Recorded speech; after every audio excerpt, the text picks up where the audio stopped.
Payg'ambar alayhissalatu vassalom Makka-i Mukarramaga sig'madilar va Toifga bordilar. Toifga bitta bordinglarmi sizlar? Toifdan kim keldi? Toifdan keldinglar. Necha soatlik yo'l? Makkaga 1 soatlik, a? Makkaga 1 soat 20 minut. Mashinada 1,5 soatlik yo'l. Endi faraz qiling. Mana shu regionda eng tog'li region shu Makka. Payg'ambar alayhissalatu vassalom 1400 yil oldin bunaqa binolar, avtobuslar, asfaltlar yo'q. Rasululloh sallallohu alayhi vasallam va u zotning atrofidagi odamlarni tasavvur qiling, qanday yashashgani? Hech narsa yo'q, tog', tosh. Faqat o'sha Ka'baning ichidagi 360 ta but uchun tijoratchilar keladi. Shuni hayol qilib o'tirishadi. Ka'baning muqaddasligi, shu yerga odamlar keladi, ukaz bozori bor, bozor bo'ladi, savdo shu. Payg'ambar alayhissalatu vassalom makkaliklar bu zotning gaplarini qabul qilmagani uchun hayol qildilarki, Toifga boray. Nimaga Toifni tanlaganlar, boshqa joyga emas? Chunki Toif Makka zodagonlari bilan muxolif edi. Musobaqalashadigan edi. Bular meni gapimni qabul qilmadimi? Borib ularga taklif qilay dedilar. Insoniy ijtihodda, Rasulullohning ijtihodi. Agar g'aybni bilganimda lastaktartu minal khayr va ma massaniyasu.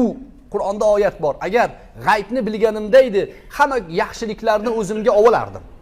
Hech ham yomonlik menga yetmasdi degan. Alloh taolo Qur'onda oyatni Rasulullohga shunaqa deb ayting degan. To'g'rimi? G'aybni bilsangiz hamma yaxshilikni bilib olasizda. Folbinga borayotgan odamdan ko'ra lo'x odam yo'q dunyoda. Folbinni g'aybni biladi deb o'ylaydi. Qizim turmushga bera olmayapman deb folbinga boradi. U folbinni 5 ta qizi qarib o'tiribdi o'zi.